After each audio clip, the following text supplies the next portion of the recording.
é uma questão.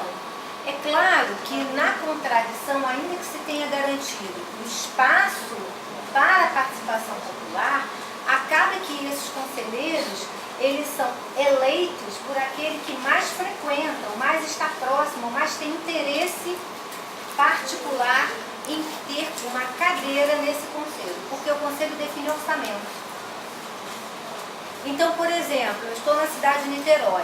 O orçamento do município de Niterói, daqui a 2 anos, ou este ano, nós vamos priorizar investir em abrigo, ou a gente vai priorizar investir em estrutura dos equipamentos, ou a gente vai priorizar em contratação de concurso público ou não de profissionais. Essa é uma definição que cabe aos conselhos. Mas assim, por exemplo, então, no caso de urbanismo, conselho de urbanismo, os conselheiros são escolhidos nas conferências da cidade. E você tem, por segmento, ou seja, representantes das universidades, representantes das associações de moradores, dos profissionais. Então, você vai à conferência e se coloca para ser eleito. Não é assim que funciona na Só que no nosso caso, o conselho, ele não define nada. Ah, tá. Ele é meramente Consultivo. Na assistência, delibera. Delibera e encaminha para a conferência. E a conferência, obviamente, vai ampliar aquele conselho que é municipal, estadual, federal e vai fazer uma deliberação maior. Tanto é que o SUAS, em 2012, se transformou em lei. Não era lei, era apenas uma orientação administrativa, organizativa de implantar a Lei Orgânica da Assistência Social. Isso foi deliberado em uma conferência. Então, é mais do que apenas ser consultivo. Porém, quais são as contradições? É quem seriam esses representantes. É óbvio que os representantes ele vai ter uma referência de um interesse particular nessa representação. Porque se o orçamento vai para o abrigo, eu que sou parte, né, desse abrigo, eu quero que esse orçamento vá para o abrigo. Eu vou brigar para esse orçamento para o abrigo. Não é de interesse público, porque eu obviamente estou defendendo um interesse particular nesse sentido, e privado, né? Sim, eu acho que se no urbanismo o lobby é tentar, entre aspas, ganhar as associações de moradores para o governo, na assistência, geralmente a tentativa é induzir o trabalhador assalariado que se posicione sempre com o governo e fortalecer as organizações não governamentais que recebem recurso público a estarem sempre votando com eles, porque muitas organizações elas recebem recurso público para manutenção de serviços, de cogestão, de produção de comida para o abrigo, de gestão de funcionário quando não pode ter concurso público, de organização de projetos sociais, de execução de abrigos, de albergues, casas. Então, na assistência, os lobbies giram em torno disso.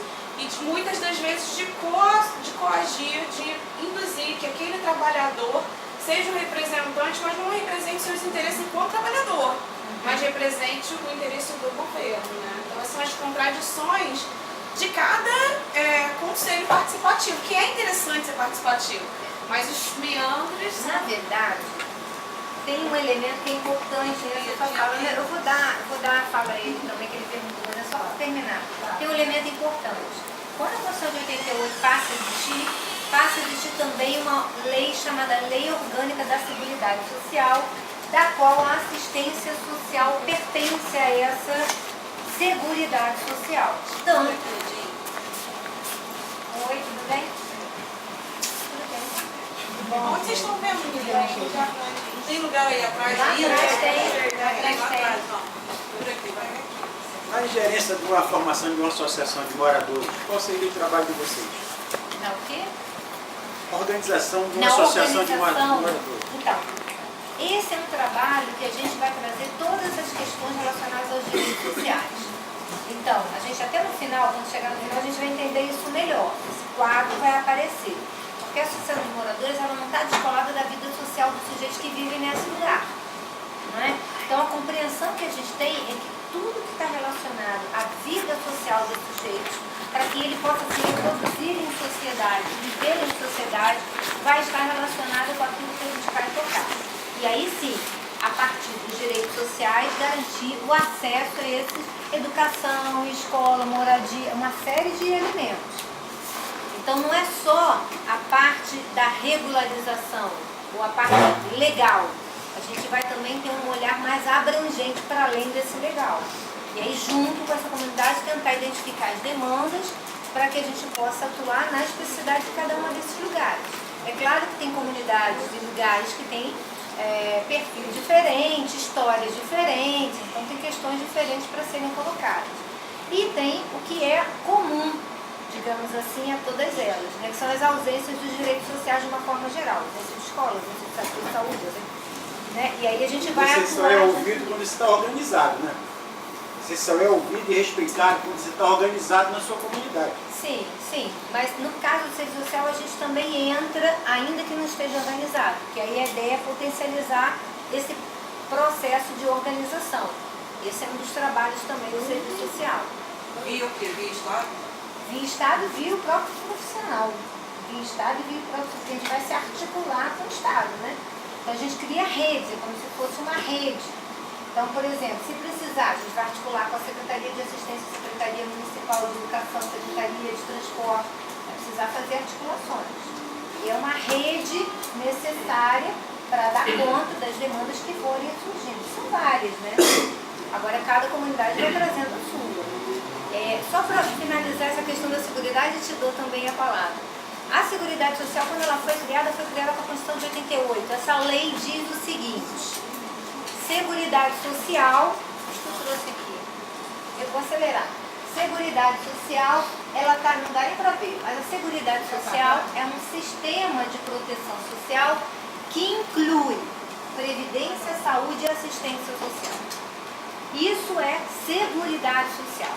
Essa lei, ela existe, a gente não implementou até hoje. Desde 88, ela foi suspensa em 1990, né?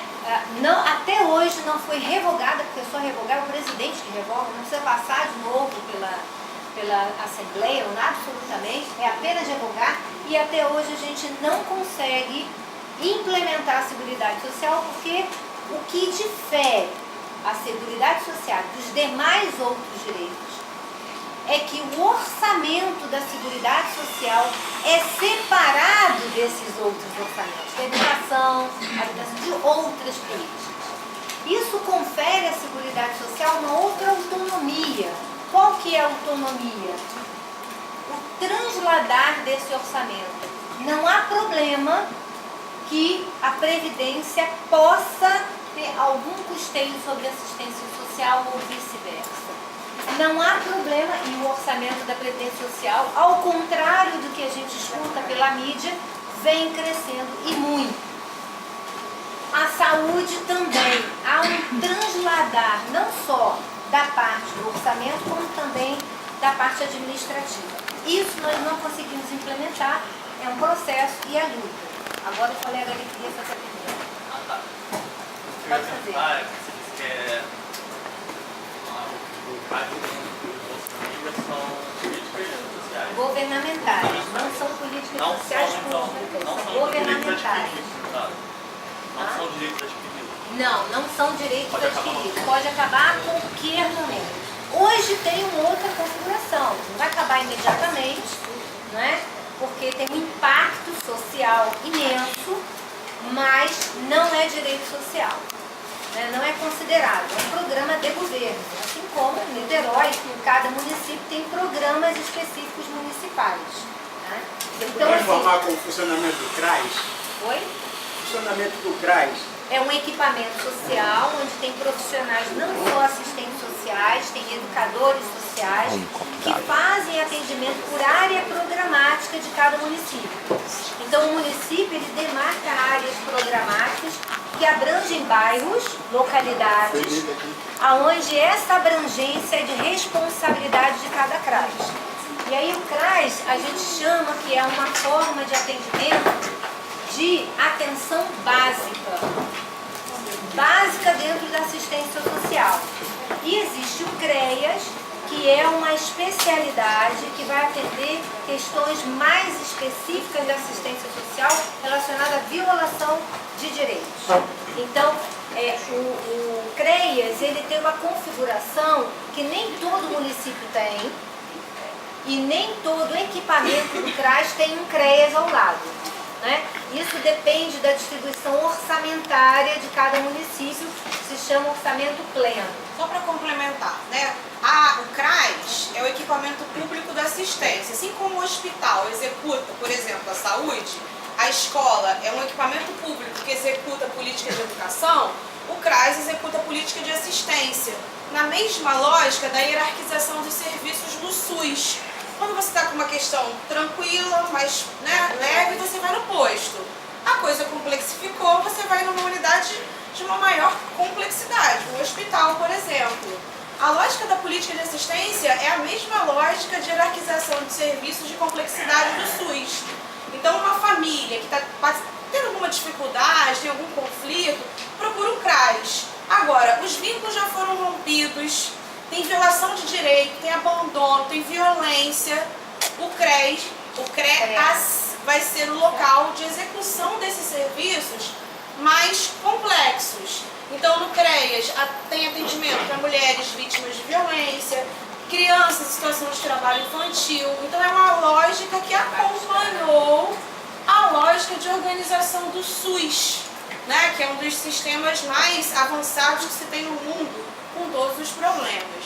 Agora, só para complementar uma informação que a Ana trouxe, né, quando a gente, parece impactante quando a gente fala que CAD único e Bolsa Família na política, né? Por exemplo, no governo Temer já foram cortadas 543 mil pessoas usuárias de Bolsa Família. Por quê? Porque é uma política de governo. Não vai cortar tudo. Interesse não é cortar tudo. Mas cortou. São 543 mil famílias que neste pequeno decurso temporal já perderam esse benefício. Então tem aí centenas de municípios que as suas economias mudaram, centenas de famílias que a sua dinâmica mudou completamente com esse corte. Precisa passar pelo Conselho de Assistência para mudar isso? Não precisa. É corte, é na veia, é na carne. Né? Por quê? Porque não é política. Cada governo estabelece seus critérios. Porque é um benefício. Assim como a gente, né, vem percebendo o corte de outros projetos e programas sociais vinculados às diversas secretarias que criam e que depois cortam. Tem um detalhe que a Francine falou, os municípios também deixam de receber o orçamento para garantir essa política nos seus municípios. A gente está falando de Niterói, que é um município imenso. Mas eu, por exemplo, fiquei 5 anos em Teófilo Otoni, que é sertão mineiro, grudado com a Bahia, e lá os municípios têm 5 mil, 20 mil, 30 mil pessoas. Tem um impacto absurdo para aquele município. O recurso deixa de ser repassado. Então não é só a família, ela deixa de receber, mas o próprio município também deixa de receber, porque, como eu falei, o recurso da assistência, ele pode transitar para a saúde, ele pode transitar para a previdência. Então o impacto não é só na assistência social, é também principalmente nessas outras duas demais políticas. E tem um elemento que é importante, que você falou em corredor, é que, no caso da Seguridade Social que feita no orçamento à parte, tem um elemento importante, grave. Qual que é o elemento grave? Há um deslocamento do orçamento público para o privado. Isso através do que acabamos de falar, de serviços que são prestados através de organizações governamentais e que são decididos por esses conselhos. O orçamento público é deslocado, não é que ele não existe, ele existe, mas ele é deslocado. E é óbvio que eu, se estou representando uma organização não governamental, recebo um recurso público para realizar uma atividade, o interesse, ele torna-se privado, na forma de lidar a gestão, na forma de administrar esse recurso. Ele não será mais um recurso com o interesse público. Então essa é uma questão que a gente precisa avançar e grave para garantir a política, né? Aqui muito rapidamente, depois a gente pode deixar esse material também, vai ficar aí no curso, porque não vai dar tempo, né, para vocês escreverem. É só para vocês perceberem que tem recortes. Depois de 2001, a partir de 2000 para cá, avançou muito na política de SUAS, ou da assistência social, com as conferências e com essas novas políticas, principalmente com a norma operacional básica. Essa norma operacional básica, ela demarca como que cada município deve gestar esse orçamento. Porque era assim, gente, cada município fazia como achava melhor. Às vezes era a primeira-dama que definia, às vezes era o prefeito que definia. Isso, em 2006, foi um avanço, porque não depende, independe, entre aspas, né? Claro que isso é fundamental, cada prefeito, mas tem um recorte do público, que é aquilo que a gente falou que é diferente do programa de governo, que acaba que a definição não passa só pela cabeça do prefeito ou pela cabeça da primeira-dama, como é muito comum nos municípios do interior. Assistencialismo. Assistencialismo, vamos limpar. É, na verdade, muito erroneamente associado aí a assistente social ou direitos sociais. O assistencialismo tem esse caráter da doação, do favor, da benevolência. Não está articulado mais à política de assistência social.